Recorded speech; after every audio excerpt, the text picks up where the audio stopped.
جس کا تدارک، جس کو سماج اور معاشرے سے ختم کرنے کی ذمہ داری امت کے ہر فرد پر عائد ہے۔ یہ اتنا مضبوط اور قوی ہو چکا ہے یہ کام معاشرے میں کہ کسی ایک فرد یا کسی ایک خاندان یا کسی ایک قبیلے کے بس کا نہیں رہ گیا ہے۔ ہر فرد کی ذمہ داری ہے کہ اس کو احساس کرے اور اس کے مستقبل کے بھیانک مناظر کو نظر میں رکھتے ہوئے اس کی کوشش کرے کہ خاص طور سے ہماری نوجوان نسل اس سے محفوظ رہے اور بچی رہے، اور ساتھ ہی ساتھ اللہ رب العزت سے دعا بھی فرمائیں۔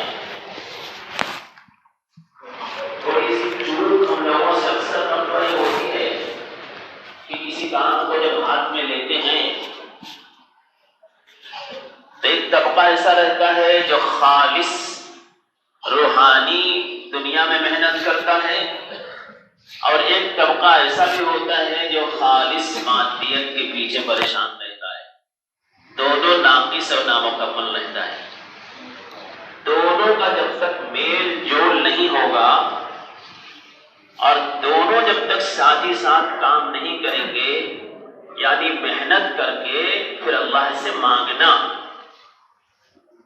رسول اللہ صلی اللہ علیہ وسلم کی تمام تر محنتوں کا اگر سروے کیا جائے اور نظر ڈالی جائے تو آپ صلی اللہ علیہ وسلم جسمانی طور پر دن بھر کام تو کرتے تھے،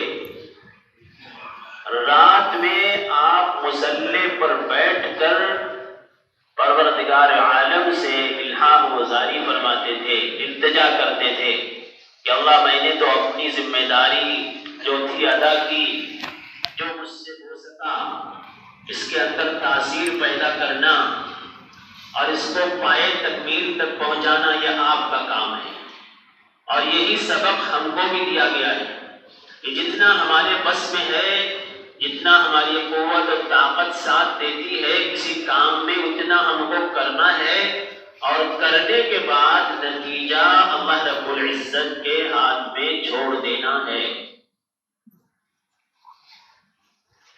بہت جلدی نتیجے کی طرف نظر لے جانا اور اس طرف بھاگنا یہ سسٹم نہیں ہے کام کا۔ سسٹم سے تھوڑا ہٹ کے یہ ہے محنت کرنا ہماری ذمہ داری ہے۔ جس طرح آپ صلی اللہ علیہ وسلم بہت محنت کرتے تھے، بہت محنت کرتے تھے، لیکن ہدایت اللہ کے ہاتھ میں ہوتی تھی، محنت کر کے اللہ کے سپرد کر دیتے تھے اور اللہ سے دعا بھی کرتے تھے۔ میں نے جس آیت مبارکہ کی تلاوت فرمائی ہے سورہ بقرہ کی 219 نمبر کی آیت یہ ہے۔ اللہ تعالیٰ فرماتے ہیں يَسْأَلُونَكَ عَنِ الْخَمْرِ وَالْمَيْسِرِ قُلْ فِيهِمَا إِثْمٌ كَبِيرٌ وَمَنَافِعُ لِلنَّاسِ وَإِثْمُهُمَا أَكْبَرُ مِن نَّفْعِهِمَا۔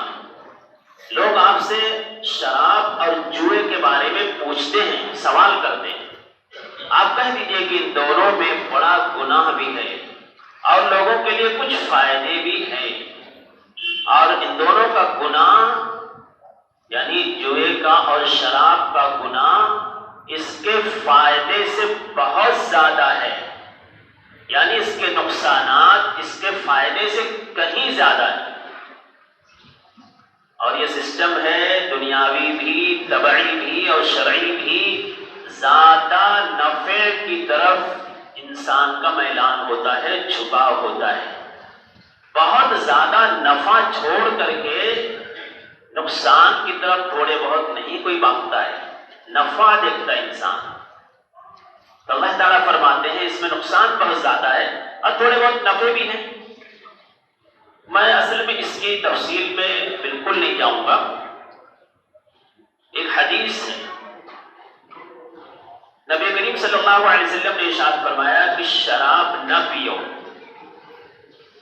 جو آیت میں نے تلاوت فرمائی اس میں اصل میں جوئے کے تعلق سے بھی ہے، لیکن چونکہ میرا جو عنوان ہے ابھی میں نشے کی اس میں چل رہا ہوں، اس لیے میں جوئے کی طرف زیادہ ہاتھ نہیں ڈال رہا ہوں، اس کی تفصیل میں نہیں جا رہا ہوں۔ نبی کریم صلی اللہ علیہ وسلم نے ارشاد فرمایا کہ شراب نہ پیو، کہ یہ ام الخبائث ہے، اور ایسی ام الخبائث کہ انسان شراب کی حالت میں اپنی پھوپھی اور اپنی ماں کے ساتھ بھی بدکاری کر بیٹھتا ہے۔ یہاں جو بات چل رہی ہے اصل میں بار بار اس شراب کا جو تذکرہ چل رہا ہے، مراد اس سے نشے کی ہر وہ چیز ہے جس سے انسان اپنے ہوش و حواس کو کھو بیٹھے اور دماغی توازن بگڑ جائے اور وہ سلیم الطبع اور عقل سلیم کا مالک تھوڑی دیر کے لیے نہ رہ جائے، مفقود ہو جائے اس سے عقل و حواس، اس کی بات چل رہی ہے۔ تو اس میں بہت ساری چیزیں، چاہے ڈرگس ہو، چاہے وہ بھنگ ہو، چاہے افیم ہو، چاہے وہ ڈی ایم ڈی کیا ہے یا شراب ہو، یہ کوئی بھی چیز ہو، 500 چیزیں نشے کی دنیا میں رائج ہیں، پتہ نہیں کیا کیا ہوں گی، اس کی تفصیل میں جانے کی ضرورت نہیں ہے، بس اتنا مجموعی طور پر سمجھیے کہ جس سے انسان کی عقل و حواس خراب ہو جائے اور اس کو اچھے اور برے کی تمیز بھی ختم ہو جائے، وہ مراد ہے۔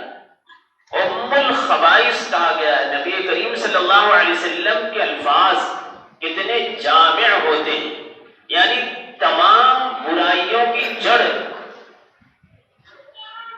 جہاں سے تمام برائیاں جنم لیتی ہیں، تمام برائیوں کی ماں ام الخبائث کہا گیا اس کو۔ اور یہ تو مشاہدات میں بھی ہے، آپ اور میں سب جانتے ہیں کہ جب اس کو لوگ استعمال کر لیتے ہیں تو اس کے بعد کیسی کیسی حرکتیں کرتے ہیں جو مسجد میں بیٹھ کر جس کا بیان کرنا بھی مناسب نہیں ہے۔ مشاہدات جو میری اپنی نجی ہے وہ تو میں انشاءاللہ اگلے جمعہ میں رکھوں گا، آج تو کچھ علمی بات ہے وہ کرنے کا ہے۔ نبی کریم صلی اللہ علیہ وسلم ہجرت کر کے مدینہ منورہ تشریف لائے تو چند صحابہ کرام کو ان دونوں برائیوں کے مفسدات کا، یعنی اس کے جو مضر اثرات ہیں، شدت سے احساس ہوا۔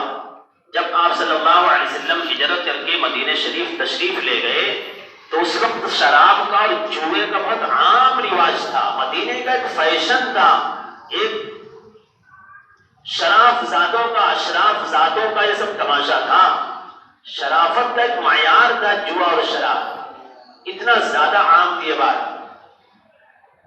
تو شدت سے احساس ہوا کہ یہ بہت خراب چیز ہے۔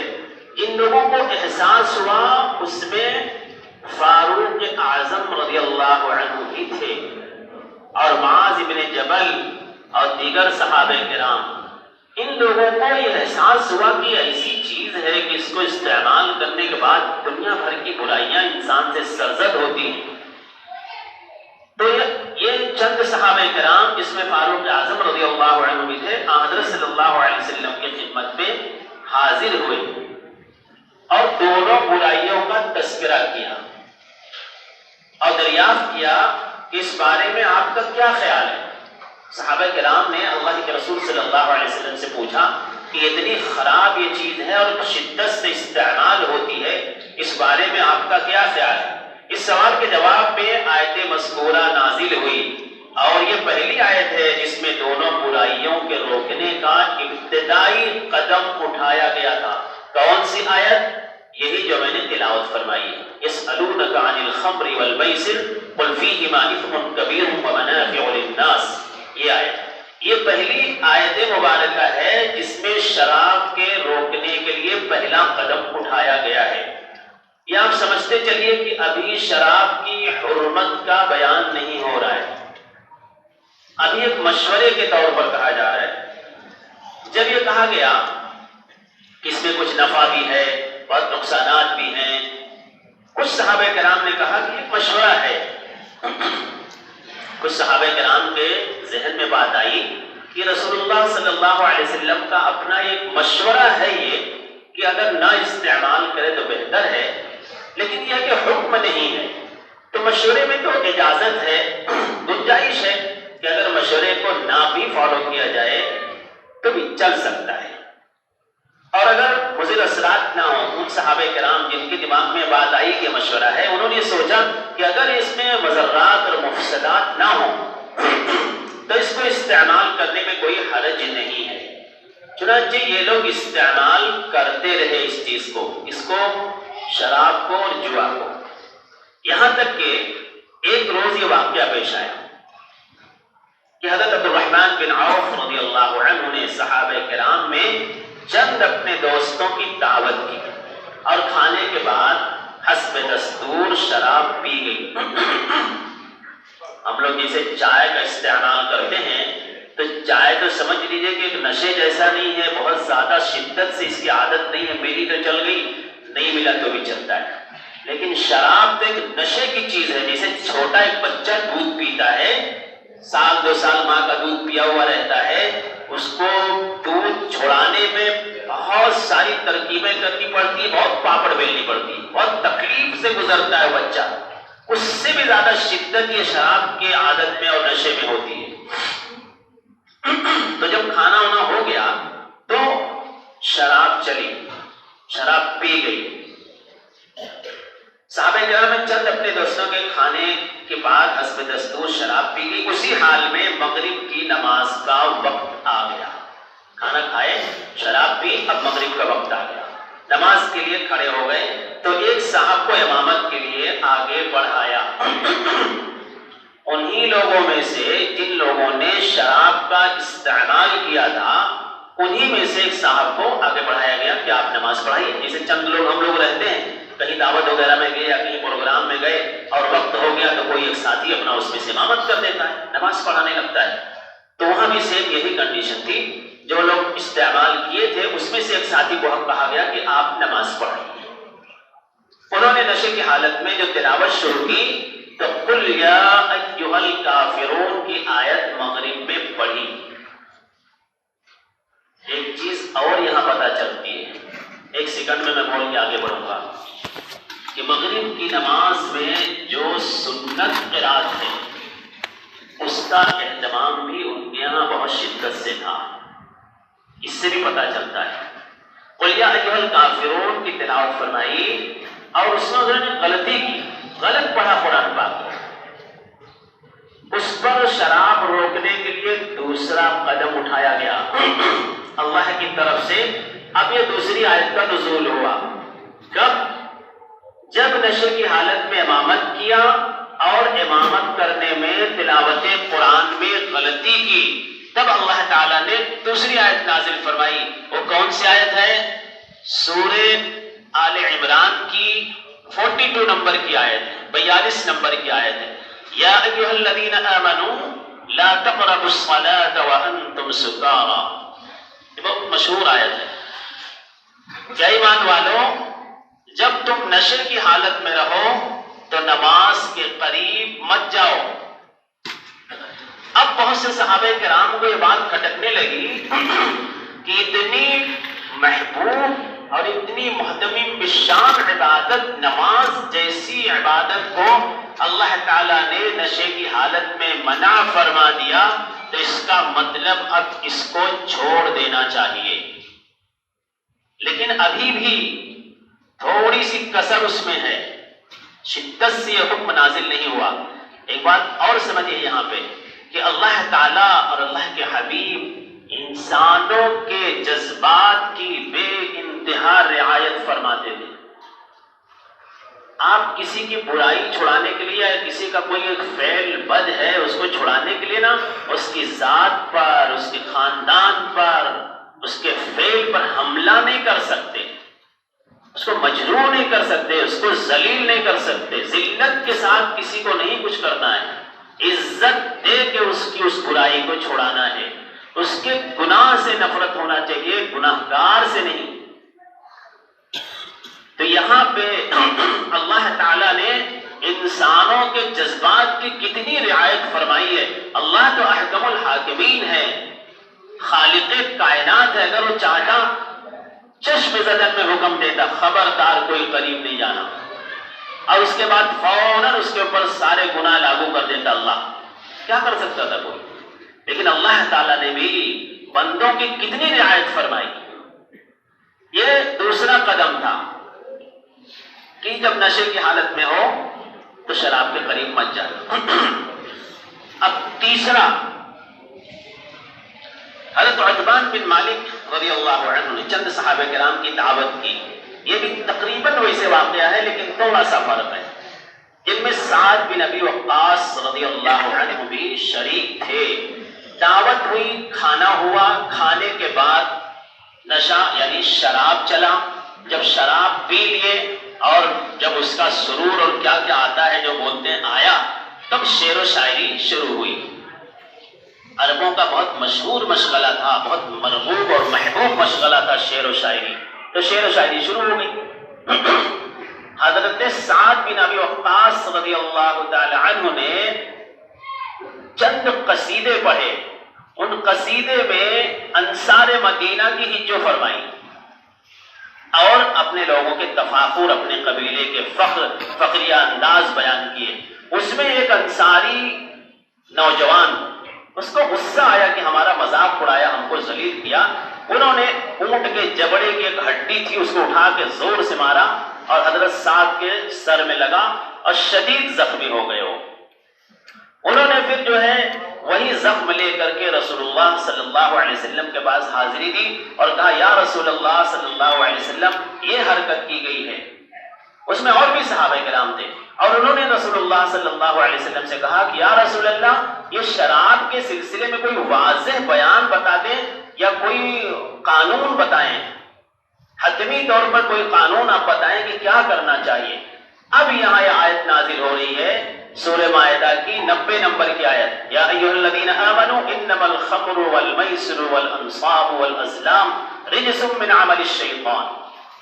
رجس اصل میں اس فعل کو کہتے ہیں جس سے انسانی طبائع گھن محسوس کرتی ہوں، نفرت محسوس کرتی ہوں. ایک تو ہوتا ہے خالی گناہ کی نفرت. یہاں جو لفظ استعمال کیا ہے مفسرین نے، انہوں نے کہا ہے کہ انسانوں کی طبیعتوں میں گھن جس سے محسوس ہوتا ہو، نفرت ہوتی ہے، اس چیز کو رجس کہا جاتا ہے. اب یہاں پہ سورہ مائدہ میں اللہ تعالیٰ نے بالکل حکم صادر فرما دیا کہ شراب کے قریب نہیں جا سکتے. وقت بہت کم ہے، صرف ایک اور حدیث کا میں بیان کر کے ختم کروں گا. ترمذی شریف کی روایت ہے، حضرت انس رضی اللہ عنہ روایت کرتے ہیں کہ حضرت صلی اللہ علیہ وسلم نے شراب کے بارے میں 10 آدمیوں پر لعنت فرمائی ہے. ہم لوگ بہت صلح کن رہنے کی کوشش کرتے ہیں، بعض مرتبہ تو نعوذ باللہ اللہ اور رسول سے زیادہ بھی مہربان اور مشفق ہونے کی کوشش ہم لوگ کرنے لگتے ہیں. یہاں پہ جو بات کی گئی کہ 10 آدمیوں پر لعنت فرمائی ہے، اب سنیے، نچوڑنے والے پہ، اس کے بنانے والے پہ، پینے والے پر، پلانے والے پر، اس کو لاد کر یعنی ٹرانسپورٹ کرنے والے پر اور جس کے لیے لائی جائے اس پر اور اس کے بیچنے والے پر، اس کے خریدنے والے پر، اس کو ہبہ کرنے والے پر اور اس کی آمدنی کھانے اور کھلانے والے پر. بہت مشکل کام ہے یہ. لہذا یہ بات ایک دم بالکل اظہر من الشمس ہے کہ جو اس بیماری میں مبتلا ہے بالکل چھوڑنا چاہیے اس کو دھیرے دھیرے کر کے. کوشش کرو اس سے وہ فعل چھڑانے کی. اور اگر کوئی مصر ہے تو معاشرے کا وہ شریف اور اشراف زیادہ نہیں ہو سکتا. یہ کان کھول کے سن لیجئے، چاہے کوئی کچھ بھی ہوئے، اگر کوئی اس لت میں مبتلا ہے تو معاشرے کی شرافت اس کے سر مت مڑ دیا کریں کہ بہت شریف ہے، بہت کوالیفائڈ ہے، بہت کام کا ہے. کوئی بھی ہوئے اگر اس بیماری میں مبتلا ہے تو معاشرے کا شریف زیادہ نہیں ہو سکتا. ہاں بحیثیت انسان اس کا مقام و مرتبہ اپنی جگہ پہ، یہ بری لت کو چھوڑ دے سراب ہو، لیکن جب تک مبتلا ہے، جب تک کسی طرح کا کوئی تمغہ اس کو نہیں دیا جا سکتا. اللہ تعالی ہم سب کو اس برے لت سے اور پورے معاشرے کی حفاظت فرمائے. وآخر دعوانا الحمدللہ رب العالمین. اعلانات میں وصول لیجیے، انتہائی مسرت کے ساتھ اطلاع دی جاتی ہے.